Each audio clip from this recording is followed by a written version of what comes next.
At 4 p.m. Christmas Day, Charles McCreary arrives at the Pacific Tsunami Warning Center.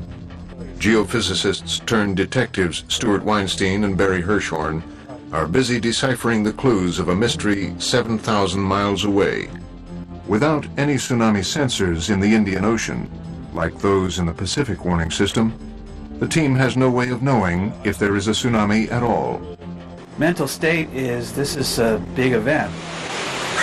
But what is racing across open water is much bigger than they could even imagine. At 9 a.m., the tsunami slams into the island chain of Nicobar, 440 miles from the epicenter. The islands are decimated, hit by waves towering almost 50 feet, more than a fifth of the population killed. The island of Trinket is split in two by the powerful waves. Other small islands have disappeared completely into the sea. 10 a.m., Galle, Sri Lanka. Beachgoers are startled at a sight that makes no sense at all. Just getting ready to go snorkeling in the water and saw the tide had gone out way more than usual. All the coral and rocks were exposed. The dramatic withdrawal of the sea from the shoreline is nature's warning, a signal for those who recognize it that a tsunami is on the way. Instead of the ocean rolling gently on shore, the waves shift into reverse, as if sucked back to sea by a giant vacuum. As the water retreats, it draws onlookers to the beach. But curiosity can be a killer. As quickly as the water recedes, it rushes back with deadly power.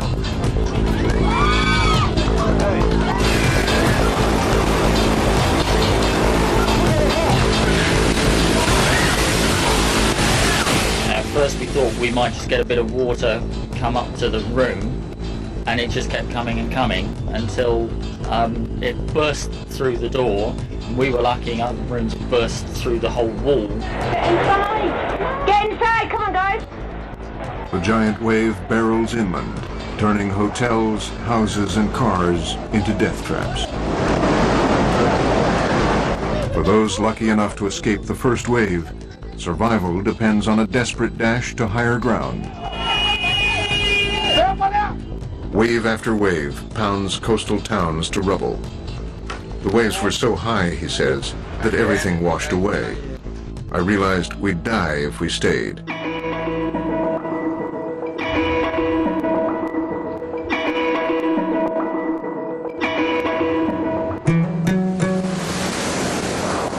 An hour later, the water recedes.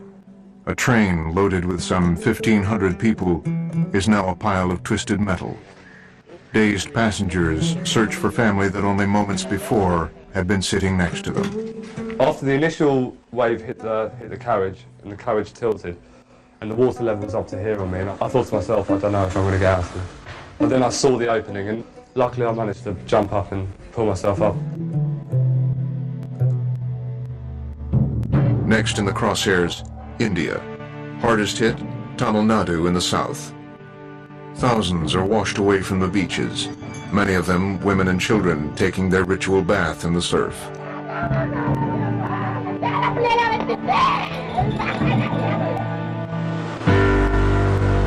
At 5:30 Hawaii time, the scientists at the Tsunami Center have squeezed every available drop of information from their computers.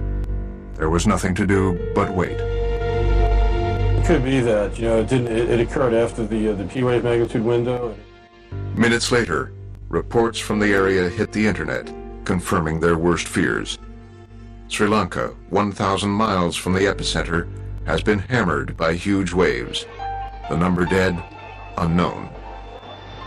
Their theoretical tsunami is now very real. Unfortunately, because we have no sea level gauges in the Indian Ocean, we didn't have any way at all to monitor it, and the only thing we had was the news reports. The Sri Lankan government has declared a state of emergency. At 7:25, news. It's not good. Scientists at Harvard have determined the Indian Ocean quake measured 8.9, a quake so powerful the entire planet wobbles in its wake. All of us realized that this threshold was being crossed, that we were now potentially dealing with not a local, but a potentially basin-wide event, a tele-tsunami, you could call it. Tele-tsunami. A tsunami so big and powerful it consumes an entire ocean. Once these waves hit open ocean, they can roam for thousands of miles without losing their enormous force. This is precisely the kind of catastrophe McCreary and his colleagues are equipped to respond to. 95% of the world's earthquakes happen in the Pacific Ocean. 26 countries around the entire basin know the drill in the event of a tsunami. But this disaster isn't in the Pacific. We can't stop the earthquake and we can't stop the tsunami waves. And we may not be able to stop destruction of property, but what we need to do is try to stop the loss of life. With the tsunami now headed for the African coast, the scientists in Hawaii are frantically trying to find someone to warn half a world away.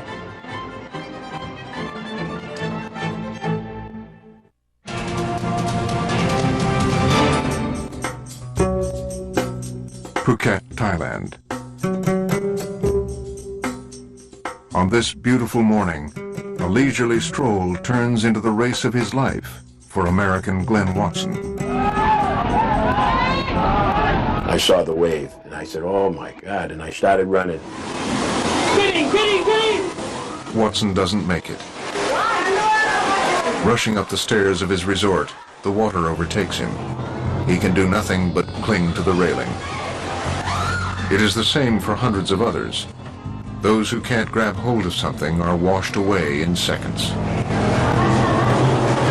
Many people who outrun the first wave have no hope of surviving the second. Higher and more powerful, it is a rapidly rising flood that pushes what remains of the first wave even farther inland. Oh my God! Catching those who think they've reached safety. Coming again! A tsunami is always more than one wave, and the waves that follow the first are usually bigger and more powerful. They can be as long as 100 miles from front to back. The lull between waves, up to half an hour, deceives people into thinking that the tsunami is over, when in fact, the worst is still to come. Meanwhile, Glenn Watson can barely keep his head above the water. But when a mother and her young child swirl by, he instinctively grabs the boy from her floundering arms. The woman is lost to the rushing water. I keep seeing her face looking at me. And the only thing I think of is maybe she saw that I got her son.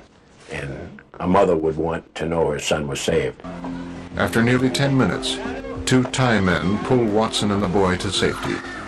Watson never has a chance to find out who his rescuers were.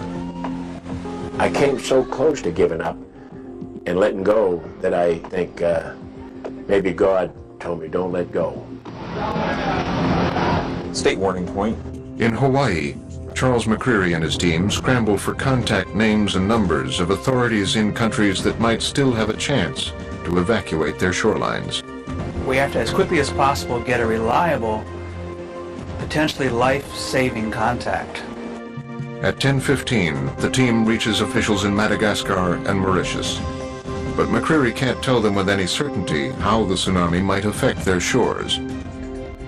We have some intuition about how things propagate across the Pacific, what places are dangerous, but we didn't have any of that kind of intuition in the Indian Ocean. The tsunami reaches the last of the countries that ring the Indian Ocean. Somalia is nearly 3,000 miles west of the epicenter, but the distance is no protection. Nor is the passage of time. Despite being nearly 6 hours old, the enormous tsunami still towers over people when it hits the beach. The worst of the tsunami is over. But it will take days for the incredible energy that fueled it to dissipate completely. Waves will continue to bounce back and forth across the Indian Ocean. In Huntsville, Alabama, sandwich shop manager Connie Ward gets news of the devastation for the first time. And that death toll is expected to rise as we get more. She can barely breathe. Her father is Glenn Watson, vacationing in Thailand. I was trying to watch everything I could, trying to, take in all the information I could. My sister did start looking up the State Department and who do we call first, what do we do next if he doesn't contact us. And as the images continue to pour in from the ravaged area, so do the staggering numbers of lives lost. Deadly tsunamis that have killed more than 3,000 people. 40,000 people. 80,000. Expected to reach 150,000. It is the worst tsunami in recorded history, one of the 7 deadliest natural disasters ever. The world struggles to reach the stricken area and bring much-needed water, food, and medical support.